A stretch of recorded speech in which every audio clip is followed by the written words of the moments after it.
the biggest world's biggest banks, the topmost five biggest banks in the world are the Chinese banks, as you can see there in that list.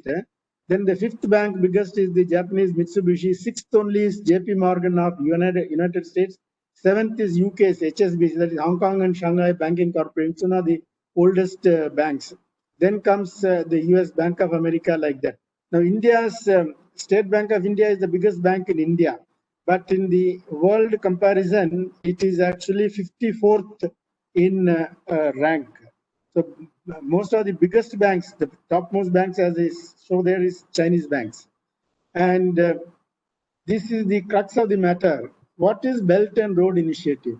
See, in 2008, in the Western countries, especially United States and Western Europe, there was this what is called mortgage bubble, when a lot of these bank loans were given due to greed and all that. You know, it was called ninja loans. Ninja loans means no income, no job, no asset.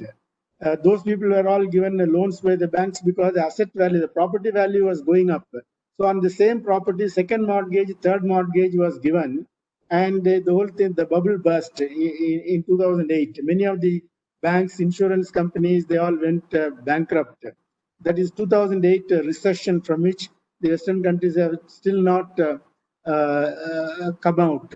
India and China were not affected by this mortgage bubble because neither India nor China went in for that kind of careless and reckless loans.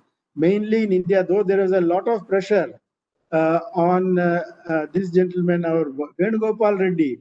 Why Venugopal Reddy of Andhra Pradesh cadre? He was the governor of the Reserve Bank. He steadfastly refused the pressure of the government. It was a BJP government at the time, first government.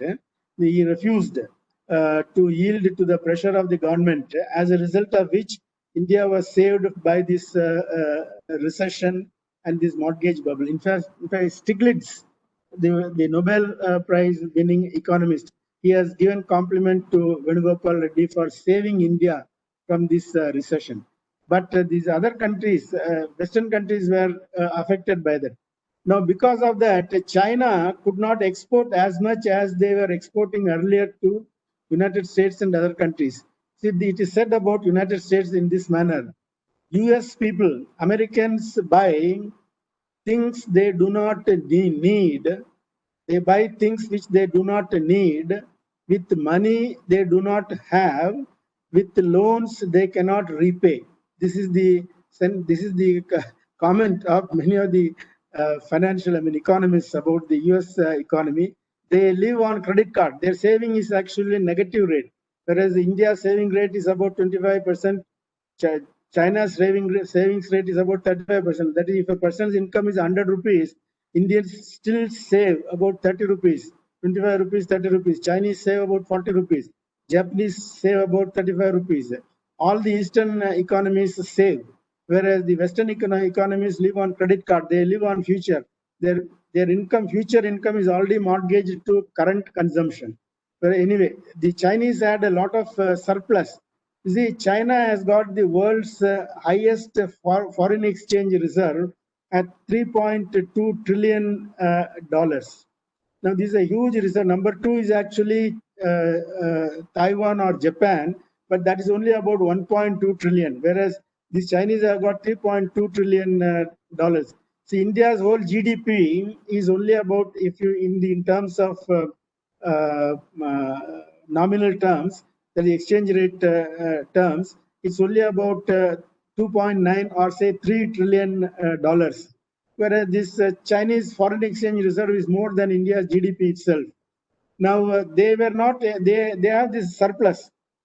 So in 2013, Xi Jinping, that is the president of China, he announced that at the time he called it OBOR, one belt, one road. That is the Silk Road.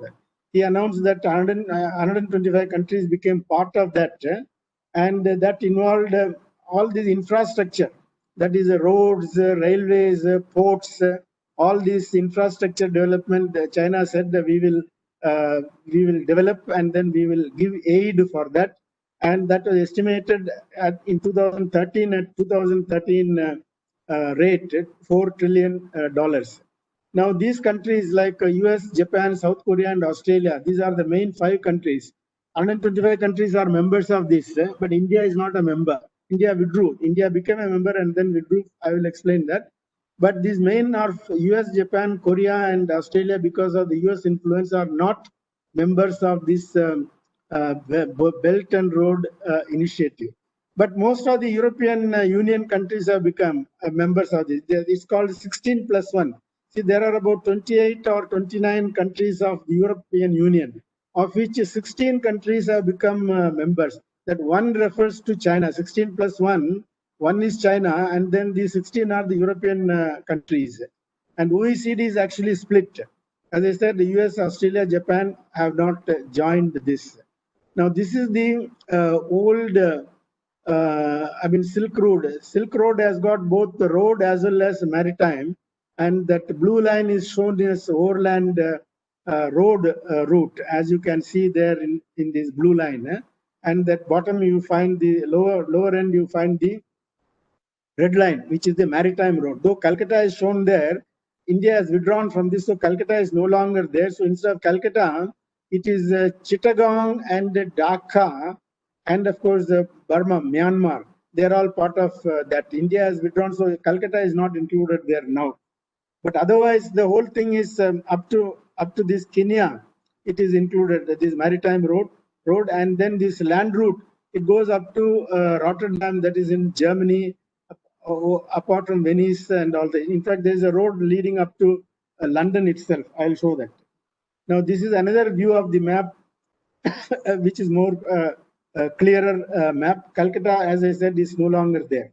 And this is the 125 countries which are members of this Silk Road. As you can see, almost the entire Africa is included except the DRC Congo. That is the Democratic Republic of Congo, that's not included, and one small other country. But very soon, all this entire Africa will be a client state, client continent of China. And so also will be Asia. And in fact, all of Asia, except Japan and Korea and India, they are members of this Silk BRI, that is Belt and Road Initiative. I'll go quickly now. These are some of the projects. As you can see, that I will not go into greater detail except the very first one. That is the CPEC, which is concerning India in a big way. This is that China-Pakistan Economic Corridor. That project involves 3,000 kilometers of highway from Karakoram, which is in the Karakoram in the north, which is actually in Pakistan occupied Kashmir. Pakistan ceded that area to China, for which India has objected. From there up to a place called Gwadar. I will show that in the map next slide. It's about 3,000 kilometers of highway they are constructing, and there's a huge big port in Gwadar. That Gwadar port is under construction, and there's a 5,000 megawatts of power station being constructed there, and special economic zone. All these things are being done at $62 billion project in 10-year period. 1 billion, as I said, is 1 billion is 7,500 crore Indian rupees. So 62 billion is the estimate of this project. And as you can see there, they got all these various projects: Jakarta, Bandung, then in Nigeria, Ethiopia, China, Laos route. Then Sri Lanka, Hampantota, which I will show next slide. Port they have developed. Then Greece, Djibouti, Croatia, Bangladesh, Bolivia, Belarus, Egypt. The longest is this route, 12,000 kilometer railway line from China to London by train. And this Kazakhstan, all these things they got. It's now estimated about $40 trillion till 2050. It's a huge big project that they have taken up, which will make this Chinese as the biggest economic power if this goes according to their plans. There are so many problems there, but we will not discuss that now. But this is their plans. Now the next one, this is a photograph of railway line under construction near Kazakhstan, which is all desert area. As you can see, the photograph is not very clear, but this is what they are constructing. And this is the bridge they have already constructed in Bangladesh. Padma River. Padma River is a main tributary to Ganges, Ganga River in Bangladesh before it joins the Arabians. It joins the Bay of Bengal. So this bridge they have completed. So like that, they have got plenty of projects which have been taken up. And this they to finance and fund this BRI of this 40 trillion project in till 2050, China has started two banks, established two banks.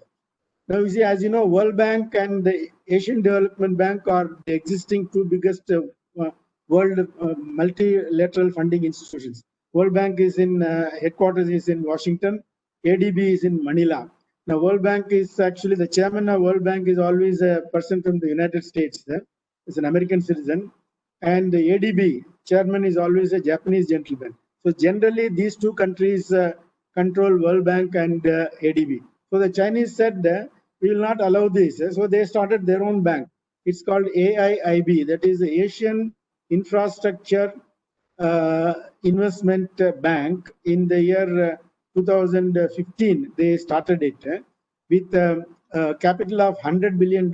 China is the biggest contributor, 26%. India is number 2. India is also a shareholder, second biggest shareholder in this AIIB, whose headquarters is in Beijing. The second bank is called the New Development Bank. It was called BRICS Bank. BRICS Bank means Brazil, Russia, India, and China. So then they changed the name to New Development Bank because they admitted other countries also, not only these 4 countries like China, India, Brazil, Russia, South Africa, and all that, but so many other countries have been also now admitted. That is also $100 billion capital. India is the number 2 shareholder in that. And the chairman of NDB is Dr. K.V. Kamath, who was earlier ICICI chairman in India and also Infosys chairman. He was there for some time. He is the chairman of this the NDB, that is New Development Bank. Its headquarters is in Shanghai. So this is funding all these various projects all over the world. And that's how they are funding. They are not dependent upon ADB. This BRI, that is Belt and Road Initiative, is not dependent for financing on either World Bank or on the ADB, because neither USA nor Japan are part of this BRI. That's why these two banks have come into existence. Now, this is the comparison of the military strength of China and India, which is of very utmost importance to India. If you have time to go through this later on, you'll find on all these parameters, there are about 17 parameters given. On all these things, China is bigger than India. Their army personnel is 23 lakhs. India's is 13 lakhs. Now, one more thing. You see, in China, anybody who is above the age of 18, everyone, man or woman, above 18, they have to undergo 2 years of military training attached to the army compulsorily. Now, this is a very important thing which India does not do. Nobody joins, it's not compulsory for any Indian above 18 years to serve in the army for 2 years, whereas it is compulsory in China because that gives a lot of discipline to people, and then military training. It is also necessary in United States itself. There is what is called conscription. The US Army can conscript anybody above the age of 18 compulsorily to be trained. They don't do that now, but in times of need, they do it. But in China, as a matter of routine, they do it. Their defense budget is, I have shown here, $156 billion, which is 4 times bigger than that of India. Now, the next one is what is called a string of pearls. I'll go now quickly. It's going to be 1 hour now, so I'll go quickly. As you can see from this map, they have developed their ports. These red stars that you see, they are all the ports which are developed, which have been developed by China all around India. It starts right from This place, Hong Kong, it comes to Burma, and this is a place called Coco Island belonging to Burma, just south of Andamans. Then this is called Hampan Tota. Number 10 is Hampan Tota in Sri Lanka, and this is Maldives. Number 11 is Maldives, and then it keeps on going to various of these places. Yemen, it goes up to this Kenya. So it is complete. India is completely surrounded by these port development by these by Chinese. And the important thing is this GOVT, from India's point of view, this is Pakistan and this is Sri Lanka. And this is Coco Island is Myanmar. And this is Chittagong. That is in, this is Chittagong. That is in Bangladesh. So this is how they have encircled India with their defense installations. And this is an interesting map. This is a part of Andaman Nicobar Island. This belongs to India. This is Andaman Nicobar Island group. There are about 3,000 islands, small islands. This is the southernmost point. It's called Indira Point, and it is only about 75 kilometers from Indonesia. This is the western part of Indonesia called Aceh, Medan and Aceh and all that. But this is the southernmost. This is where Indira. This is called Indira Point, belonging to India. It becomes important, which I will explain in the next slide. Now you see the southernmost point in India is not Kanyakumari. We always say the southernmost point of India is Kanyakumari. This is Kanyakumari. But that is not the southernmost point. Southernmost point is this Indira Point. This is the southernmost point, which India is developing as a port with the Japanese help. And that the reason for that is, it is very interesting. You see this almost entire oil import, about 40% of the import of oil of China from the Middle East, like Iran and Iraq and all, it is all passing through this narrow strait called Malacca Strip. This is a strip through which it has to pass through to China. China is this side. Now you see, if you remember, the Second World War, Japan went again. Japan destroyed the Pearl Harbor to ensure its oil imports from Arabian countries to Japan, and that is because their oil imports also go through this point, and this is called Strait of Malacca. It goes through that, and there is a point here.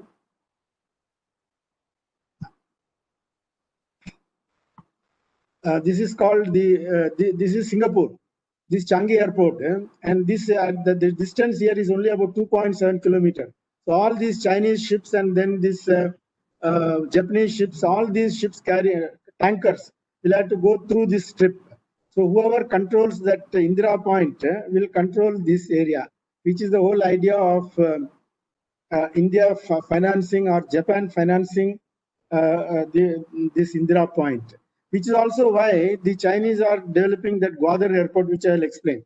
This is Hampan Tota airport. Hampan Tota is the port which the Chinese have already developed. This is the loneliest or the emptiest airport in the world, because there is not a single passenger still going, because there was a problem of government change. Just now this Rajapaksa has come.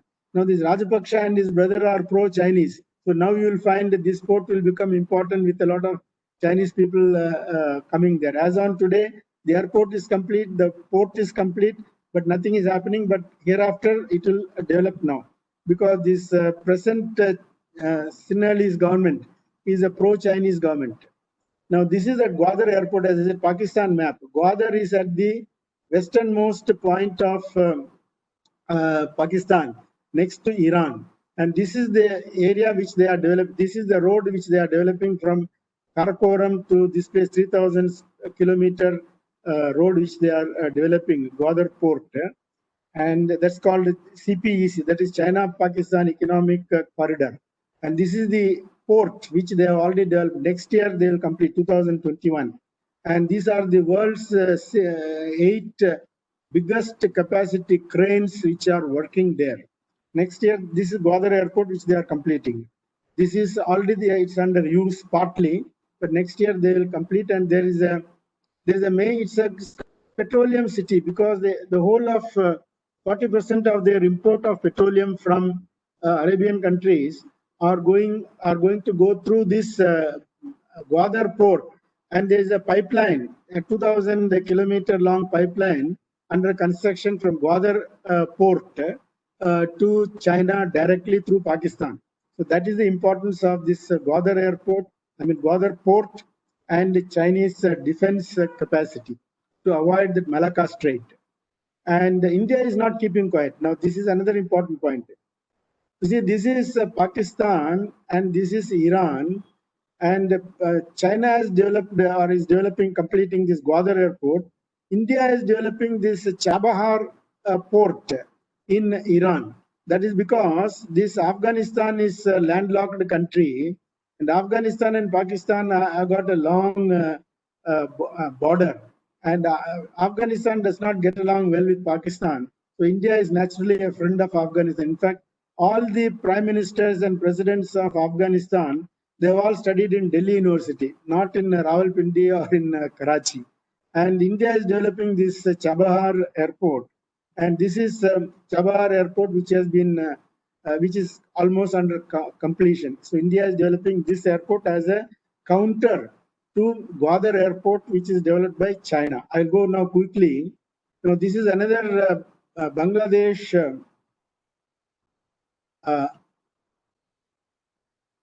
This is called Bangladesh, China, India, Myanmar, BCIM corridor. So India has withdrawn from this. So that's why you won't find Calcutta anymore in this. It's not part of this. But under BCIM, that road now goes via Bangladesh. From this place is called More. This place is called More. Now that More is in this is More in India. This thing is not working. In India, the last point in Assam, Manipur is More, but India has withdrawn from it. So from that road from China is going through Bangladesh, Myanmar, and Bangladesh and Dhaka. It stops there. And this is an important slide again. This is called chicken's neck from defense point of view. Now this point here is the tri-junction. India, this is Nepal. You find Nepal. Nepal is this, and this is India, and this is of course the northeast. But this is Bangladesh. So this narrow strip is just 23 kilometers, and this is very close to Chinese border and Nepalese border. This map is more clear, as you can see there. It's very close to this Chinese and Nepalese border. So if that is cut off, then the entire northeast, India's northeast, where all our petroleum resources are there, will be cut off. So that's important for us. And I'll now show quickly a few slides showing the engineering capacity of China, what they have developed during the past 70 years. Now you see this, the biggest, the longest sea bridge is in China, which is about 164 kilometers. I'll show that in the next slide. High-speed trains. They have got world's 70% of world's high-speed trains are in China, and they have invested about $300 billion in high-speed trains. I'll just show in the next slide. This is their longest bridge in the world. In fact, out of 100 biggest bridges in the world, 30 are in China. And this is the longest one. Number 2 and 3 are also in China only because they are the pioneers in bridge building. In the olden days, when steel bridge and concrete bridges were not there, they had started on this bamboo bridge because bamboo is one of the strongest material. So they had started constructing bamboo bridges. From there, they have shifted to concrete bridges. From there, they have shifted to steel bridges. And this is their greatest development is in this what is called high-speed trains. These high-speed trains go at a speed of 350 kilometers per hour, and each of these train is about 1,440 feet. That is slightly more than 2 furlongs in length, and they have a capacity to carry about 1,200 passengers. Now they have Now I'll show you. This is the Shanghai railway station, which you can say it can accommodate about 2,400 people sitting. Nobody is allowed to sit on the ground or sleep on the ground, as we can see in our Indian railway stations. They don't allow that. And they got a capacity, they got everything huge. 2,400 people can sit there in this railway station. It looks like a huge big airport, in fact. And this is their marshalling yard. China has got 2,800 pairs of high-speed trains. Why pairs? Because one train to go and one train to come in the opposite direction. They got individual dedicated route, so that there will be absolutely no chance of collision. So they got these two routes, two tracks. So they got 2,800 pairs of high-speed trains, 29,000 kilometers of track, and they have invested about $300 billion in this. And this is the high-speed train leaving that Shanghai railway station. And this is a view of their train going in the countryside. And this is the map which shows the railway routes. And as you can see, their entire western portion is empty. This is all desert, completely desert. It is only this area, which is eastern area, which is populated and crisscrossing with this train. 65% of the world's high-speed rails are in China, and they are now developing these areas. That is where these are the Islamic population. There's about 90% of the population here is Muslim population, and they got a lot of problems there. So that they are developing now. So I'll now complete. This is that famous Wuhan virus. You are now familiar with this COVID thing started in this city. It's called Virus City. And this is that city. I'll show you a few maps of this. This has got a population of about 11 million, just like Hyderabad and Bangalore. And they have developed this city now. And this is the downtown area. And this is the Wuhan road and rail bridge. As you can see there, the bottom is the rail track, and upstairs is that road track. And it's distributed on both sides of the Yangtze River. And this is their central business district. And I'll show you this this hospital which they built in 10 days time. You would have read in the papers. Now this is a hospital which they built in Wuhan, outskirts of Wuhan, 15 acres, and it's a 1,000-bed hospital which they prepared. They constructed in 10 days time, 23rd January to 2nd February. I took these pictures from BBC. They have they got a documentary on this, and these pictures are from that. 15 acres of land and 4,000 workers were put on the job. And there are this was an interest to the People's Liberation Army, and there are 4 companies belonging to the Liberation Army. They constructed this, and there are 47 earth movers working there day and night in three shifts. And this is how they constructed the hospital. And this hospital is under construction. And you may ask, what are these buildings? These are for their migrant workers.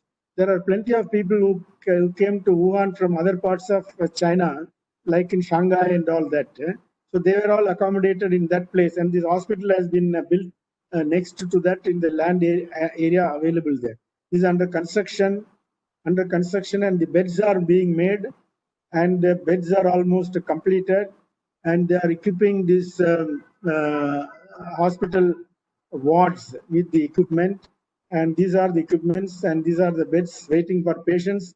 And on the 11th day, they are transporting the patients in this manner.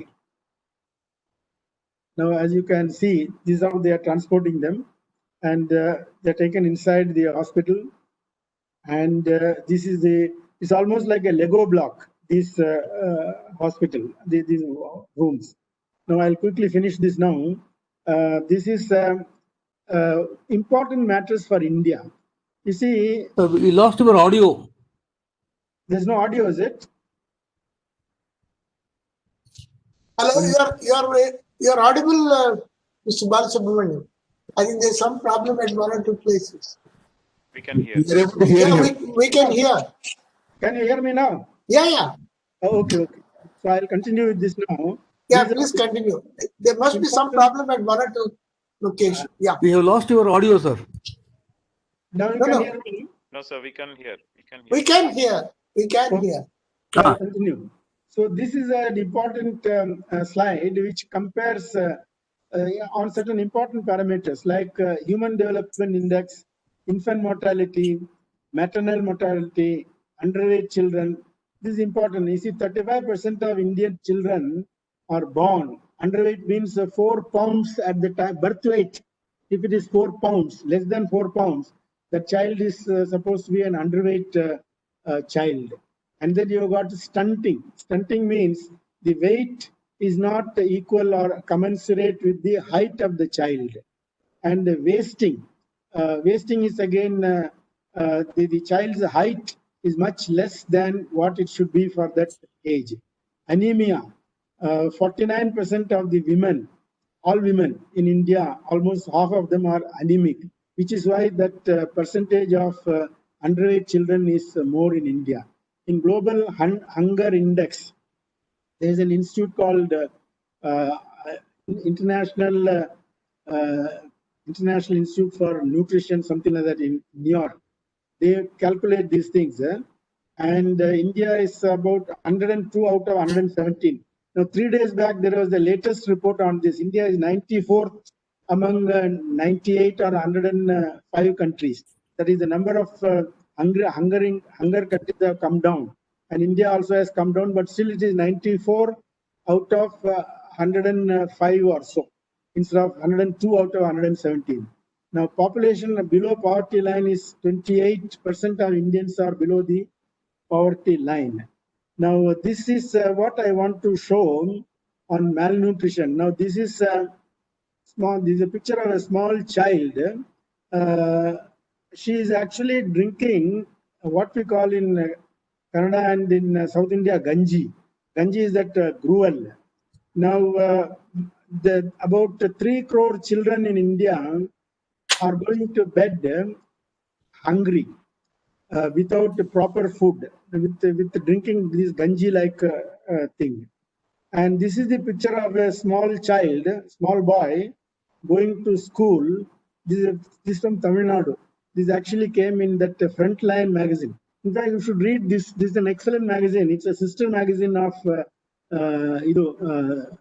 Hindu, fortnightly. It gives it makes a lot of research and then gives very learned scholarly articles. One issue was on this education, which is the new education policy and all that. This is a picture of a small child, small boy, going to school. As you can see, he does not have a footwear and all the no shoe, no chappals. He is wearing the pant of his elder brother, hand me down. He is wearing it. Now there is another picture. Here you see these middle class or upper middle class children are wearing all proper things, shoes and socks and proper thing. Whereas a boy next to them is a child labor. Again, you see something like 10% of India's labor is child labor. And this is a picture again taken in Chennai, a place called Vyasarpadi. You will find this everywhere. In Hyderabad also, you will find in everywhere you will find. Yesterday's paper, Times of India, says as many as 60% of rural children, school children, end up as child labor because there is no jobs for them. They're not past SSLC, so they land up as child labor. And this is the migrant labor being chased away in Ahmedabad. Recently in COVID thing, they were all going to their native places, so they crowded the bus station and the railway station. So in Ahmedabad, they chased away these people, and this is a picture of that.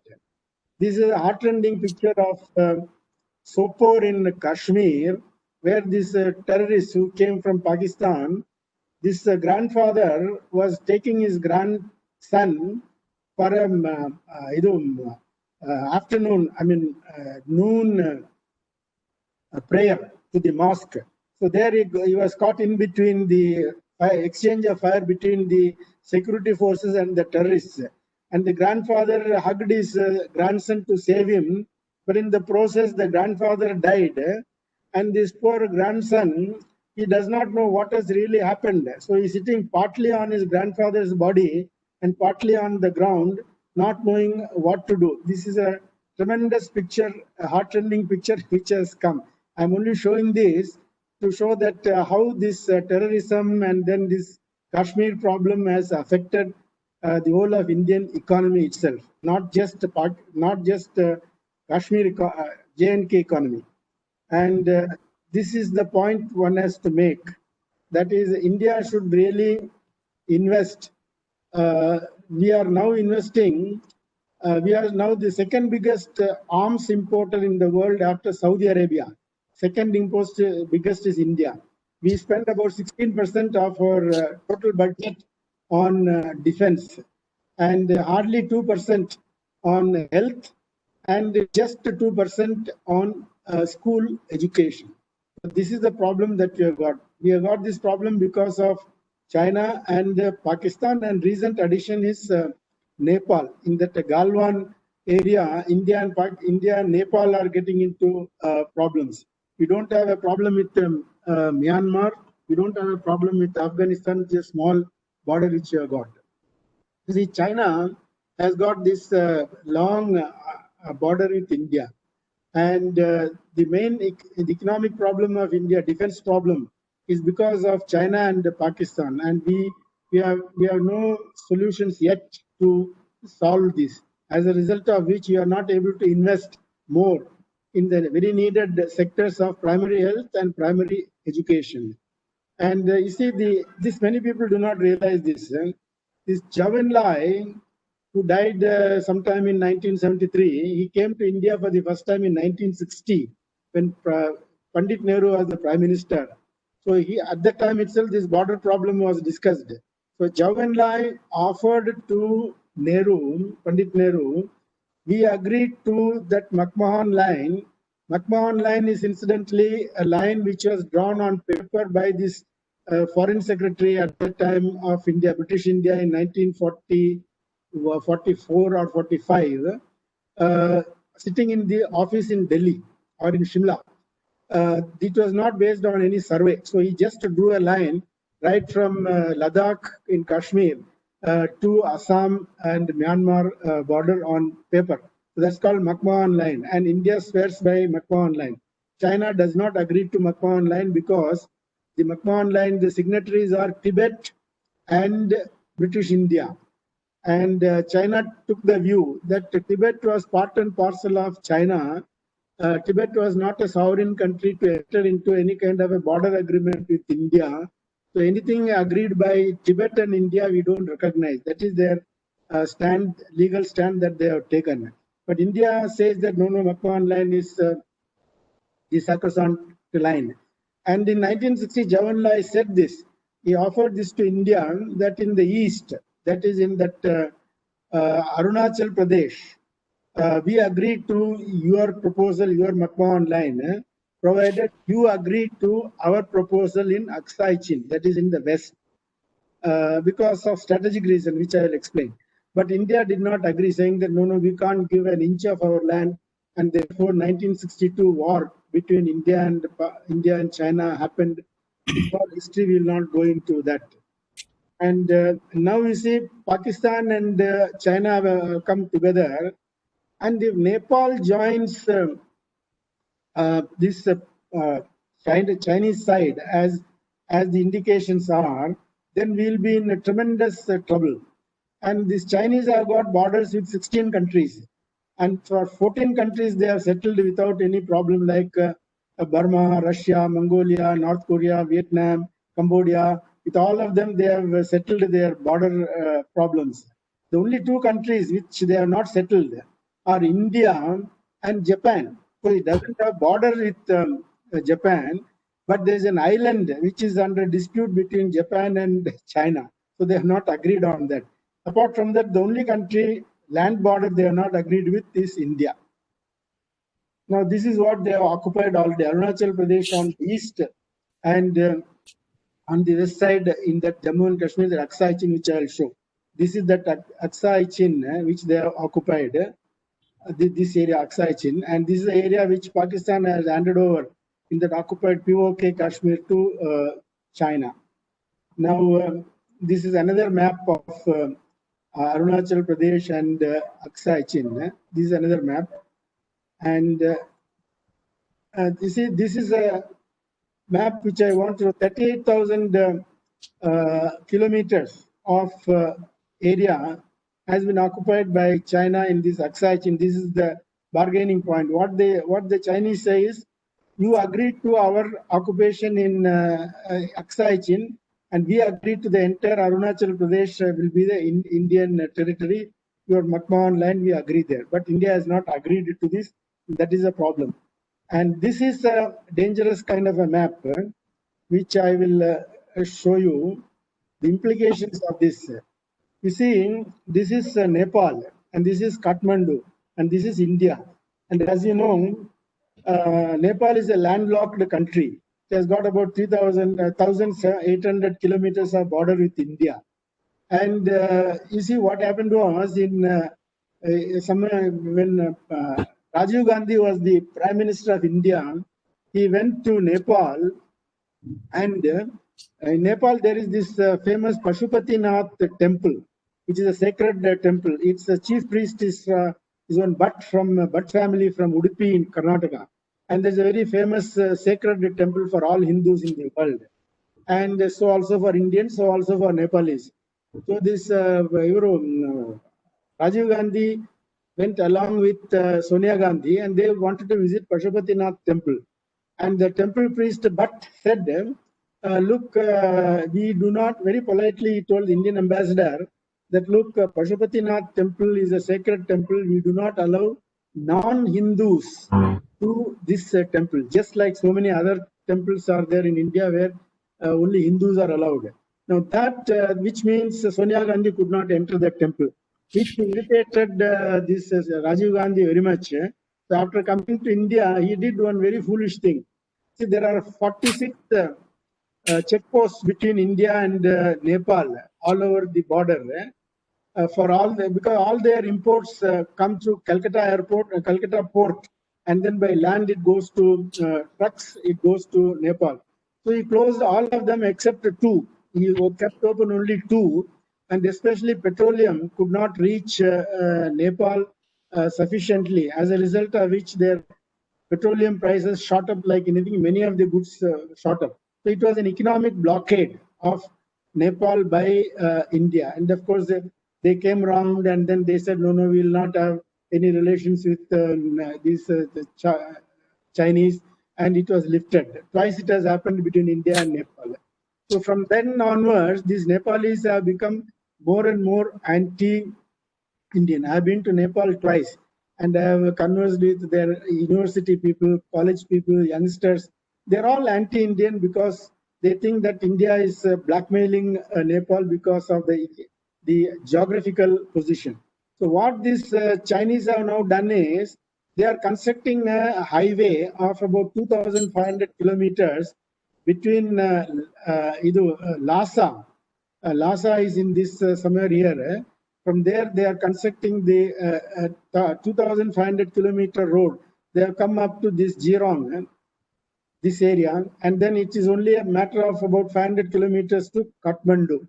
And if that highway comes, then you see these Nepalis will not be dependent upon India completely for their imports. They can get it imported to anywhere in China, and from there they can transport it by road. This is the danger India is facing with Nepal. And in the coming days, you will hear more and more about this highway and this problem.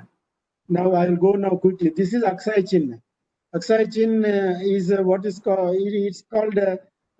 It's an Iceland. Pandit Nehru once said, "Not a blade of grass grows there." This is the kind of area for which both these Chinese and Indian soldiers are. And they're not. The more deaths are due to frostbite than to fighting, because the summer temperature is -7 degrees centigrade, and the wind chill is 30 kilometers per hour, which means it's 4 times more colder than -7 degrees. And it's a height of 16,000 feet above sea level. That is the point. I will now complete. why we are not spending money on food grains and health and all that. See, these FCI godowns are full. This is a picture of one of the FCI godown. And we have got a large number of silos to store these food grains. We have 82 million tons food grain stock. Our food grain production is 250 million tons. So 1/3 of it is in stock procured. There is no place to keep them inside the godowns. So we keep them in open under the tarpaulin. And sometimes, in many cases, these birds and weevils are eating away these excess food grains, which are stored in the FCI godowns. You can find this anywhere. And yet, we have this kind of 50 million children hungry and then malnourished. We are not able to spend money on them. And this is a hospital, Apollo Hospital, probably, I don't know whether it is Hyderabad or Delhi, it's not in Bangalore. But we have got good institutions, I mean, world-class hospitals. But we also have, this is in Kerala incidentally, Primary Health Center in Ambalappuzha in Kerala. Kerala incidentally is a health-wise much better administered state. But their people don't go to the government primary health center. They go to private hospitals because the PHCs in any state, whether it is Karnataka or Telangana or Andhra Pradesh or even Tamil Nadu, they are of this shape. Now, this is, I'll just take a minute of your time if you permit me. I already overshot my time, but this is an important slide. This is Ambani's Antilia. His 27-story building costing 7,500 crore, which is the second costliest residential building in the world.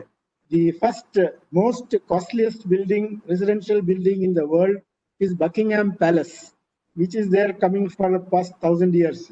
But the second costliest is this Ambani's Antilia of 7,500 crore. It's about 300 or 400 feet in height. And it has got 27 floors. They got 6 floors parking space for 168 cars, 3 helipads, 9 lifts, 1 health spa, 1 ice cream room, 1 ice rink is there in fact. And they got 600 staff to maintain that building, permanent staff. And their electricity bill, now this is important, 70 lakhs per month. Monthly bill is 70 lakhs, not 7 lakhs, 70 lakhs. It is equal to 7,000 homes because in a middle class home, if it is spending 1,000 rupees for electricity bill, 7,000 homes electricity bill is equal to this one buildings. This Ratan Tata is a very low profile person. He doesn't comment anything on anybody. But even he was provoked to say when he found this building, he lives in a 2-story building in Malabar Hills, very old building, Tata building. When he saw this building, he commented that how can a person live in such a building? He must have a conscience and all that. And he said from that building, you can have a very good view of the slums of Bombay. This is what he said. And this is the slum, Dharavi slum of Bombay, which you can see from any tower, any skyscraper in Bombay, you can see this Dharavi. Dharavi is 532 acres. Dharavi is the biggest slum in Asia, which has got 532 acres and a population of 9,80,000 according to 2011 census. Now it should have exceeded 10 lakhs, which is a city by itself. 30% are Muslims, 63% are Hindus, 6% are Christians. This is inside the so-called houses inside the Dharavi slum. Now, house rent, they also rent out the houses. 5,000 rupees per month is the rent for a house inside this slum, which looks like this. And this is the biggest recycling is done in this Dharavi slum. 250,000 children are employed in this slum. This is they don't have a place for a market. So this is a railway land. By the side of railway, they use it as a market. And this is laundry, Dharavi style. And the water is so dirty, so that after washing, that clothes will be more dirtier than before washing. And this is where on the right side is the Dharavi slum, left side is the lower middle class houses. That's not slum. But in between is the railway lines. and they dry their clothes. These slum people dry their clothes because there is no place in the slum to dry in between this railway line. And this is, there is a South Indian, 50% of Dharavi slum are Tamilians. They are from Tamil Nadu. They Muslims who went for this leather tanning from a place called Vanimbadi in Tamil Nadu. So 50% of them are Tamilians, 30% are Marathis, and the balance are from other places. And this is a hotel which has got both Tamil, Marathi, Urdu, and in English. And we always say children are the future of India. And this is a picture of some children in this Dharavi slum in that waste collection area. And see, Dharavi is also an industrial center. It's what is called a special economic zone of India. You see, they generate an income of 1 billion US dollar, equal to 7,500 crore rupees. And this is the kind of, there are 15,000 such factories in Dharavi. And Dharavi life is very normal, including this beauty contest. This is the last year's Miss Dharavi. And it's very interesting to know about Dharavi. If you go to Bombay now, of course, you cannot go because of this COVID thing. When normalcy returns, you can visit Dharavi. There is a guided tour. They charge about 1,000 rupees for 3 hours. It's a very learning experience to go to this Dharavi slum. And India also has got very world-class educational institutions, especially in engineering. We have got 24 IITs. This is one such building. This is not IIT. This is James Thomason College of Engineering, Roorkee, established in 1847, became an IIT in 2001. Roorkee IIT was a very old college, 1847 college. This is Indore, IIT in Indore. Now you can see there, it is Simrol campus, 510 acres. I don't know how much it costs, about 70 crores at that time. Now it will be another about 20, 30 crores more. But the point I make is 80% of IITians from India till the year 2010, 80% of IITians from India, of course, went to United States, migrated to United States, most of whom did not come back. So the point is, we are subsidizing the US economy by sending our highly qualified people to the United States by constructing such beautiful infrastructure for the United States. This is the point I am making. Now, this is an aerial view, and this is the 1994 GOVT IIT, which is one of the finest IITs. That cost about 67 crores in 700 acres in 1994. Today, its value is about 240 crores. And this is how it is. So this is another view of IIT GOVT. I am not grudging that we should not have such world-class institutions. But the point I am making is next slide. This is, of course, BITS Pilani in the private sector, and equally good building and an infrastructure and a very fine academic record. But this is a functioning village school in Tamil Nadu, for instance. Now, all these fellows are sitting outside the school because inside they cannot sit. And this teacher, and the teacher is scolding that boy, why you are inside? You should come and sit outside. And all these fellows are sitting outside, and they are looking at the fellow who has been scolded and coming out. And this is in Telangana, incidentally, this one, because it is too hot inside. These fellows are sitting outside, and the teacher is also outside, and they are very comfortable outside. And this is how that you can see that building. The contrast, I am only showing how these primary schools are looking like and how our higher education institutions are looking like. And this is in West Bengal. This is the teacher, and then the best student is explaining to other students what is the ABCD and all that. You can see how these people look and how the building looks inside the school room. And this is in Assam. And because these two foreigners have come to visit that school, they are all in their best dresses. And this fellow, look at this fellow and this fellow, they are wearing the gumboots of their parents. And this fellow's gumboot has come out. So he does not, because he doesn't wear it every day, he does not know what to do. So he's trying to get his foot inside the gumboots. And this small child is only 3-year-old. She is not a student of that school. But because some VIPs are coming, they are going to give some good coffee and biscuits. So her elder sister brought this small child at the corner, as you can see. Now I'll complete. This is Cuba. I'll finish with this.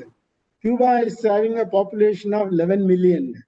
And they have spent a large amount on both the schools and primary schools and in health. Cuba has got 9 students, 1 teacher for 9 students. That is better than United States, where there are 24 students per teacher. Not 24, I think 11 students per teacher. Whereas Cuba has got 9 students per teacher, which is West European standards. And this is how that kindergarten school looks like in Cuba. This again, the children are put to sleep in that kindergarten school. And this is how the street scene looks like in Cuba. Cuba has got 3 times more GDP per capita than India. 19,000 US dollars. India has got about 6,000, and PPP, that is purchasing power parity, 3 times more than that of India. But you can see their street scene. There are no skyscrapers. There are no imported cars. These are all 1955, 1956 Dodge and Plymouth cars. And they got these 3-wheelers going. And the streets are empty. There is not much of a traffic on the road. Only buses running there. And there are no skyscrapers, no huge big buildings. But they got health. And they also have got they got about 11 medals during the last Olympics. 11 medals, 5 gold medals and other medals. India did not get a gold medal. We got 2 silver medals, 1 by Hindu and another by Now I will complete. Now, this is my last slide. You see, this is taken from Pratham. Pratham is an NGO, education NGO in Bombay, headquarters Bombay. They bring out a report called ASER, Annual Status of Education Report, called ASER every year. Now, according to that, in Karnataka, for instance, we closed about 5,000 schools last year, primary schools. By the end in 2017-18, we had 60,000 primary schools, out of which 22,000 have already been closed. And every year, about 5,000 schools we are closing here. That is the same case in Telangana, in Tamil Nadu even, and in North Indian states. Why? Because if the number of students go less than 10, that primary school is closed or merged with the neighboring primary school having more number of students. And this is the 8th standard students cannot read 5th standard text. There are 12 lakh Anganwadis.